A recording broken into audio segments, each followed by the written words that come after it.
Olá, pessoal. Estou muito feliz de estar aqui novamente com você, falando de assuntos importantíssimos para você obter mais conhecimento para a sua vida e passar para outras pessoas.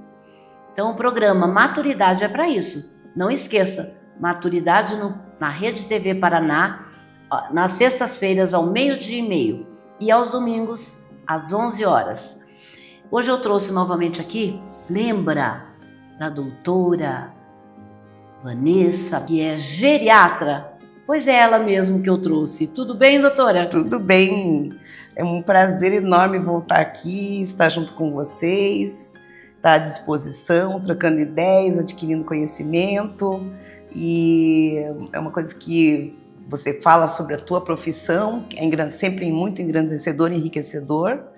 E estar junto com pessoas maravilhosas como vocês aqui. Obrigada. Vocês estão vendo que ela é apaixonante, né? E apaixonada pelo trabalho dela. Isso é muito bom, sinal que você faz muito bem. Doutor, hoje a gente vai falar de uma coisa séria. Eu preciso saber de você como geriatra, como você sabe que alguém, ou um idoso, ou uma pessoa, precisa de ser interditado. Então, a interdição médica, né, ela é baseada num formulário próprio que foi montado por vários médicos para você avaliar a capacidade mental e psíquica da pessoa, e social também, porque a interdição ela envolve vários aspectos da vida da pessoa, né, como a vida civil, a vida financeira, a vida familiar e a vida social. Então, para você fazer uma interdição, né, para você dizer que aquela pessoa não tem mais condições de assumir as suas capacidades mentais próprias, a necessidade de uma avaliação médica pericial. Muitas vezes é necessária também a participação de psiquiatra, neurologista, né? Às vezes é necessário uma avaliação, um assistente social que conheça a vida daquela pessoa, que saiba como que ela era antes e como que ela está se comportando agora, para você ter um histórico de como ela evoluiu ao longo dos anos e por que ela está incapacitada atualmente para assumir seus atos civis ou sociais ou financeiros. Você falou muito bem. Nós sabemos que existem juridicamente 3 pessoas, né, capacitadas, que seria o psiquiatra, neurologista e o geriatra. Somente esses 3 podem sim determinar se uma pessoa é ou não é, ou que tenha ou não capacidade mental para gerir a própria vida, né? Mandar em si mesmo, ser ou não ser, como diz, né? Nós sabemos perfeitamente que quando é solicitado através de um juiz, vocês entram para fazer esse tipo de trabalho. Sim. Qual é a primeira coisa que você faz com o paciente?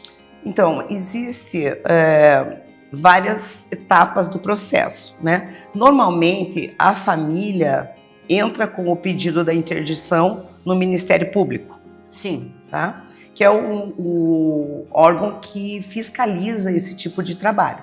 Mas a interdição, ela tem que passar pelo plano judicial. Ela nunca pode ser somente dada pelo médico. Quem vai quem vai definir a palavra final da interdição é um juiz capacitado para esse tipo de análise, né? Por isso que eu falei que são várias avaliações social, psíquica, parte financeira, parte mental, raciocínio lógico, né? Então, assim, a perícia que nós fazemos, que eu, graças a Deus, tive a grande alegria de trabalhar num projeto chamado Projeto Justiça no Bairro, desenvolvido pela desembargadora Joyce Camargo, né, onde ela leva o Poder Judiciário para a população carente que não tem acesso aos processos judiciais, que não tem acesso a um juiz, não pode pagar um advogado.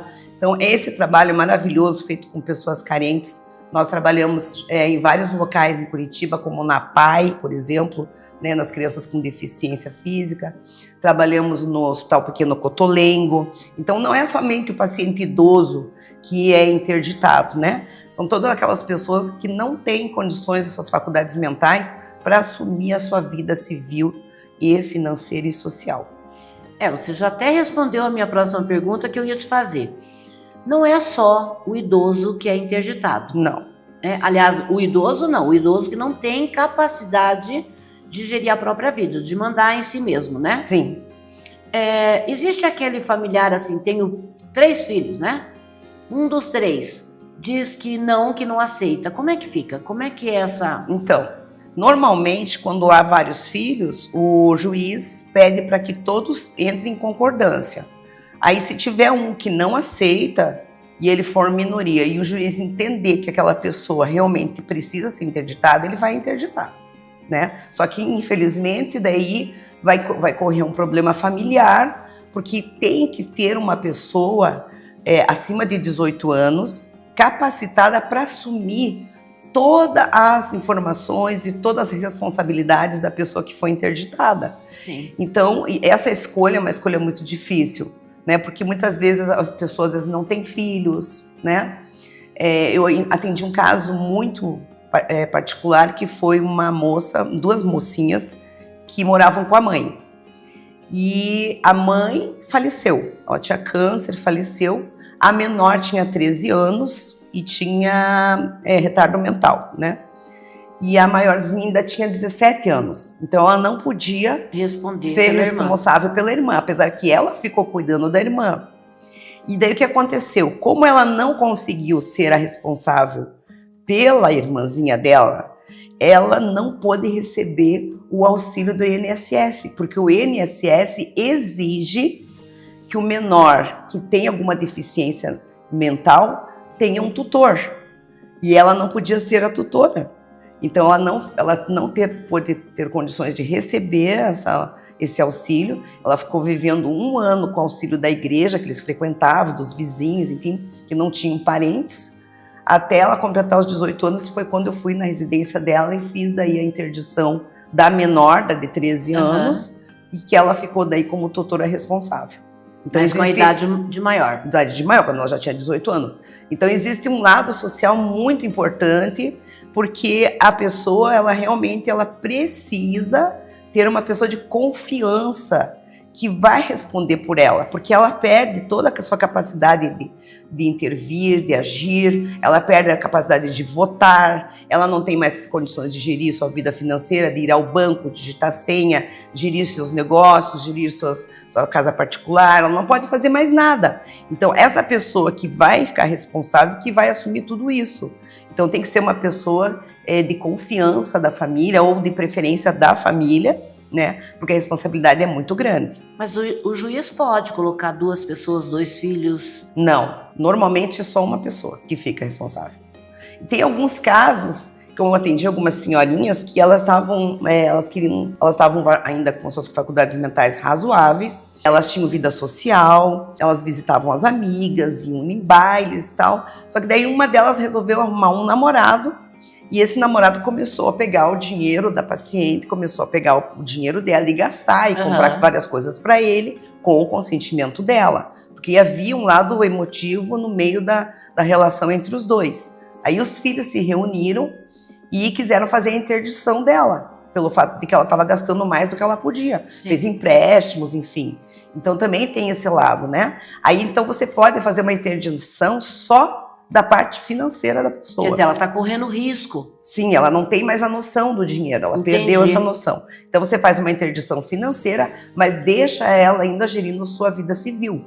Então ela pode ir visitar parentes, ela ainda tem a liberdade de ir e vir, até ter a sua vida social, né?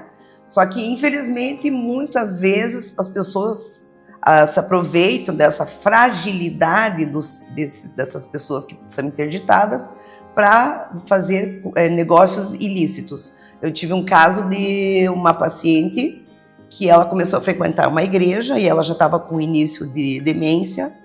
E ela foi se envolvendo na igreja, enfim, fazendo doações. E por último ela doou a casa que ela morava para a igreja.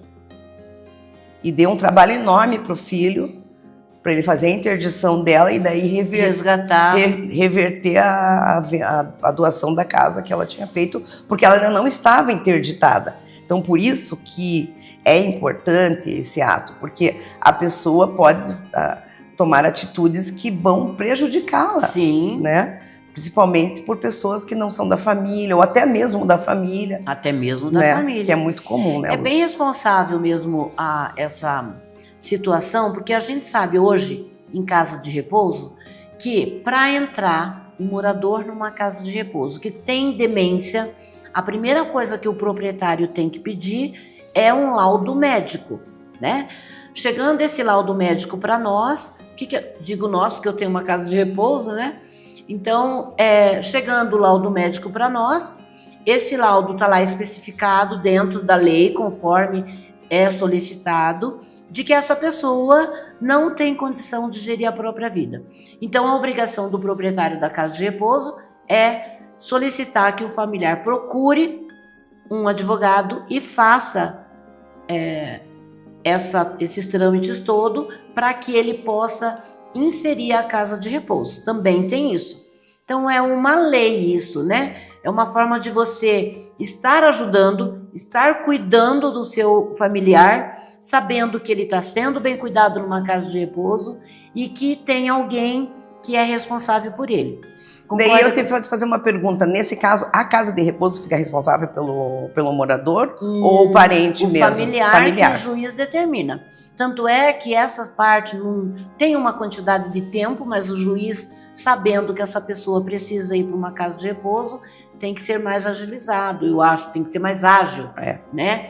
Porque é uma coisa muito rápida. Então, estar atendendo tanto a parte jurídica, a parte médica, a parte onde o idoso é como uma criança. Ele tem que ser cuidado por alguém. E para ele ser cuidado por alguém, alguém tem que responder por ele, né? Então, ele vai para uma casa de repouso como? Contra a vontade dele? Não. Ele não pode ser colocado numa casa de repouso contra a sua vontade. Então, é o papel aí da família e do proprietário da casa conversar com seus familiares e chegar num denominador, porque casa de repouso é uma ajuda, né? Você está aí para ajudar. Você, como médica, geriatra, como você vê essa parte de chegar e falar assim, olha, você precisa ser interditado, eu tenho que fazer a interdição. Como que a família recebe isso? É muito, muito difícil, porque inclusive eu passei por isso na minha família, né? Que eu tive meu pai com doença de Alzheimer. E quando nós pegamos ele em casa para levar ele para perícia, né? Porque aí, no caso, um outro colega que ia fazer a perícia para interdição, ele não sabia nem o que ele estava fazendo ali e por que ele estava ali. Então, é muito dolorido para a família, porque é a perda da personalidade daquele ser. Ele perdeu a sua personalidade, sua liberdade de escolher, fazer suas escolhas. Então, a família realmente fica sensibilizada e é uma decisão difícil de tomar. Mas é importante que a família saiba que geralmente você vai fazer a interdição para ajudar a pessoa. Exato. Você vai cuidar da medicação, você vai cuidar da alimentação, vestimenta, porque se você tem uma doença incapacitante, você vai se tornar uma pessoa que não tem mais condições de tomar dessas decisões. Verdade. Né? Então, mas nós tivemos um caso também nesse projeto que eu trabalho, de atendimento a pessoas carentes, em que a senhorinha morava sozinha na sua casa. Você já deve ter ouvido falar, já teve vários casos que apareceram na televisão, que chegaram na casa dela, assistente social, né? Por indicação de um vizinho, que a mulher não tinha parente, morava sozinha, ela não tinha condições de fazer sua higiene, nem a higiene da casa, tinha ratos pelo meio da casa, comida jogada pelo chão, ela não se alimentava direito, ela já estava com bastante perda de peso, né? Mal cuidada, higiene, enfim, e até medicação que ela deixou de usar. Então, nesses casos, a assistência social procura amigos próximos, um vizinho, né? Já recebi paciente que quem interditou ela foi o vizinho, que ele ia lá todo dia para dar alimentação, dar medicação, que existem pessoas boas, né, Lúcia? Sim, graças a Deus. Então, nesse caso, quando a pessoa não tem alguém que possa se responsabilizar por ela, ela não tem parentes ou os parentes não querem assumir, não tem vínculo. Nem como, né? Ou tem um parente lá, um parente distante, que mora em outra cidade. Então, nesse caso, você pode indicar uma pessoa através de uma indicação de uma assistente social e após a avaliação pericial, né? De que essa pessoa fique responsável. Mas o ideal mesmo assim é que esse idoso ele não pode mais morar sozinho, a gente sabe disso, né? Porque ele corre muitos riscos de queda, de perda de consciência, de mal súbito, e ele precisa estar sendo supervisionado quase que 24 horas. Então, existe uma grande resistência do idoso de sair da sua própria residência. Né? Nunca querem, né? Não, eles nunca querem sair das próprias. Daí que nesse caso a gente indica que se a pessoa tiver condições, ela pegue um cuidador de confiança para residir junto com ela na sua residência, mesmo ela sendo interditada. Existe aí uma forma também do juiz fazer com que essa pessoa que é o curador, né, preste contas. Sim. Então ele não vai ficar à revelia, né? Não. Ele vai ter que prestar conta para a justiça. Então, se ele ganha lá um salário mínimo, mas gastou a mais, quem é que colocou o dinheiro lá? Se ele gastar menos, mas o dinheiro sumiu da conta, tudo tem que ser comprovado. Tudo tem que ser comprovado, porque a qualquer momento o Ministério Público pode chamar. Ou até a própria assistente social pode chamar e pedir a prestação de contas. Doutora, quer dizer, a pessoa que interdita não necessariamente precisa ser da família. Não. Pode ser um vizinho, pode ser alguém que ele conheça, é isso? Sim, e isso é muito importante, inclusive, Lúcia. Porque existem alguns parentes que meio que abandonam o idoso, né? Que, assim, não visitam, não se preocupam, não trazem o idoso para perto da família. Infelizmente, a gente encontra esses casos também no dia a dia. E então, aí, um vizinho, um amigo da família ou alguém pode ir no Ministério Público fazer a ocorrência lá, explicar o que acontece com aquela pessoa, em condições que ela vive, né? Aí vai ser oferecido para uma visita para uma assistente social, que vai até o local, vai observar as condições que essa pessoa vive, se ela ainda tem condições de viver sozinha, que é uma coisa que a gente já falei que não se deve, né? Uhum. O idoso morar sozinho. Assim como uma criança menor não pode viver sozinha, né? Numa residência, nem ficar sozinha. O Sim. idoso é a mesma coisa. Por causa da fragilidade. Claro, não, tem paciente que vai falar assim, não, mas doutora, mas eu faço tudo na minha casa, faço tudo sozinha, ainda saio, faço minhas compras, gosto de fazer minha visita às minhas amigas, eu tenho um encontro com as minhas amigas para fazer crochê, ela ainda tem uma vida normal. Mas independentemente dela ter uma vida normal e não precisar ser interditada, o idoso não deve morar sozinho, porque ele tem uma fragilidade, um risco de queda, um risco de um mal súbito, que qualquer pessoa, claro, pode Sim. ter. Mas o idoso tem mais dificuldade de se mobilizar no caso dele precisar de uma ajuda. Então, não é indicado, até mesmo quando o paciente interna em hospitais, né?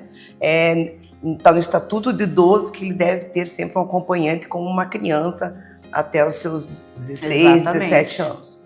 Então, nesse caso aí, Lúcia, de não ter alguém da família que esteja interessado em assumir esse idoso, pode realmente ser um amigo da família, um vizinho que goste de cuidar, né, desde que a família concorde, daí nesse Sim. caso, né, tudo é com a concordância da família. Então, como eu falei, às vezes ela só não tem condições de cuidar da sua parte financeira, não Sim. sabe mais ir ao banco, né, não consegue mais digitar sua senha, não enxerga mais Ainda mais o número que do hoje cartão. quase tudo Tudo pelo digital, telefone, né? Então, não consegue mais atender telefone celular, porque o idoso, muitas vezes, ele vai perdendo as habilidades técnicas, que a gente chama, não habilidades do dia a dia. Habilidade técnica é pegar o telefone e fazer uma ligação, atender uma chamada telefônica, falar com uma pessoa no telefone, explicar o que está acontecendo com ele, né? Ou até receber uma ligação e ele não sabe, às vezes, com quem ele está falando. A pessoa diz lá do outro lado que é fulano e ele não sabe com quem ele está falando. Ou ele acredita, como tem vários casos aí de golpes, né, que estão acontecendo. Então, todos esses são os cuidados que nós temos que ter no dia a dia para orientar essa pessoa, mesmo que ela ainda esteja conseguindo raciocinar, ter um pouco de vida social, para que ela tome esses devidos cuidados, né, de não sair sozinha na rua, de não dar seus dados por telefone, porque é uma fragilidade que as pessoas infelizmente se aproveitam. Na realidade, o que acontece? O idoso ele viveu numa época onde tudo era mais no falar, no dizer, no dia a dia, o vizinho era um grande amigo, né? Hoje você não sabe. Então essa situação deve ser estudada e prestado bastante atenção, principalmente com a família, né? Sim. É importante que a sociedade tome essa consciência, que o idoso hoje, ele tem a sua vida própria. A gente torce para que cada vez mais o idoso tenha portas abertas para as atividades que ele quiser. A gente conhece idosos que fazem faculdade, né? Exatamente. Na terceira idade, disso aqui. que aprendeu a ler na terceira idade, ou que ele sempre teve vontade de aprender um instrumento e ele aprendeu na terceira idade. E tudo isso é muito importante e a gente vai sempre priorizar para que essa pessoa tenha as suas atividades normais. Porém, os cuidados no mundo que nós vivemos hoje são muito importantes para que ela não corra riscos, né? Riscos que podem às vezes ser fatais, como até assaltos, né? A pessoa sai sozinha na rua, leva um empurrão, ou vai subir no ônibus, tropeça na hora de subir no ônibus e cai, né? Que a gente sabe que uma queda no idoso já é o suficiente para levar para o hospital e ter várias complicações, às vezes vir até a óbito, né? Exato. Então, todos esses cuidados, por isso que a responsabilidade da pessoa que vai ser o tutor do paciente interditado é muito grande, tá? Não é uma coisa assim, de vez em quando eu passo lá na casa dela e dou uma olhada se está tudo bem. Não. É aquele acompanhamento diário. Que você sabe como que a pessoa está vivendo, como se você vivesse com ela, né? Mesmo que você coloque um cuidador, digamos, o tutor, ele assina o papel. Mas eu trabalho, eu não posso ficar lá 24 horas. Então eu vou, com o dinheiro mesmo do idoso, vou contratar uma pessoa para fazer a alimentação dela, para estar assistindo ela durante o dia, às vezes até acompanhá-la, né, numa igreja, alguma coisa. Mas a pessoa que é responsável, ela tem a obrigação de estar diariamente em contato com o paciente interditado. Existe aquelas pessoas que chegam até nós e falam assim, mas eu ia todos os dias lá, via que estava tudo bonitinho, estava tudo certinho, e daí chega para nós, não tinha nada certo, porque a pessoa não conseguiu entrar, ver o que realmente estava ocorrendo dentro daquela casa, né? E às vezes a própria polícia é chamada. Sim. Né? Porque o idoso ele está praticamente abandonado e as pessoas acham que estão fazendo muito. De ir até a casa, oi, tudo bem? Dá um oizinho.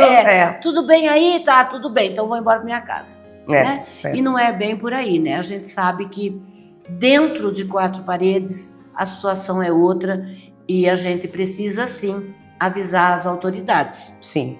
Inclusive nós tivemos um caso em Londrina. Não foi em Londrina, foi próximo a Londrina, que eu fui visitar uma senhora que ela estava há 180 dias internada. E chamou atenção, né?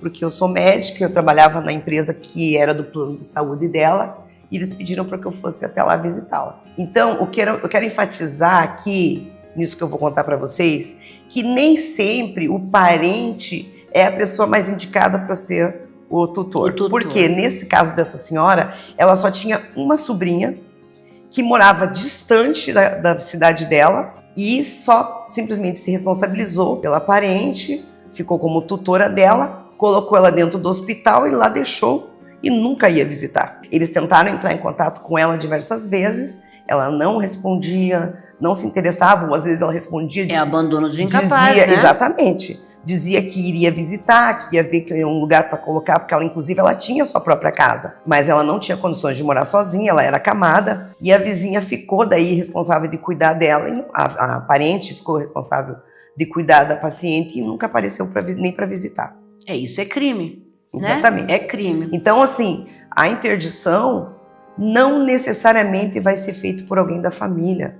Nós temos o juiz, ele vai escolher aquela pessoa que realmente se importa com a pessoa, que vai se interessar pela vida. Estamos lidando com um ser humano. Exato. Onde nós não podemos tratar ele de forma superficial. né? A responsabilidade é como você ter um filho, exatamente isso. Falar de um assunto bom e interessante passa rápido, né? Doutora, realmente a gente sabe que muitos idosos estão abandonados, juntamente com a sua família, né? Até dentro da sua própria casa. Quando nós falamos isso, é para você abrir um parênteses de como está o seu idoso aí na casa. Ele está sendo visto como um velhinho? Ah, ele precisa de uma blusinha, né? Ele não tem direito nem de escolher a própria roupa. Isso é abandono, né? Você está querendo ou não psicologicamente e está atrapalhando a vida do seu idoso na escolha de estar vivendo bem. E ele merece, porque ele tem um passado. Todos nós devemos viver bem. Nós trabalhamos, nós vamos à luta e nós precisamos ser vistos com dignidade. Doutora, tem um segundinho aí para dar um tchau pro meu pessoal lá de casa? Eu queria falar mais um pouco. Vamos trazer você de volta. Eu tive um caso de uma senhorinha que ela se arrumou, escutou a família aqui. Acho que eu já contei aqui. Todo mundo ia passear no domingo, ela levantou mais cedo, tomou seu café e ficou pronta esperando para ir passear com a família. Aí todo mundo levantou, se arrumou, saiu e só falaram: ó, seu prato está lá no micro-ondas. Então, assim, eu quero pedir para vocês que dê uma atenção especial, porque os idosos são encantadores, eles têm muitas experiências e muitas histórias para nos contar e eles sempre trazem um grande aprendizado para nós. Exatamente isso, né? E se você tem um idoso que você conhece e ele está desamparado, procure a assistente social, a polícia, né? Qualquer pessoa, gente, pode fazer isso. É um alerta para você aí de casa, né? Olhe pelas pessoas que estão ao seu lado. Pessoal, eu agradeço a audiência que eu estou tendo no meu programa, trazendo pessoas ilustres para falar com vocês, mostrando para vocês qual é o caminho que a gente deve continuar a trilhar. Eu espero você no próximo programa. Até lá!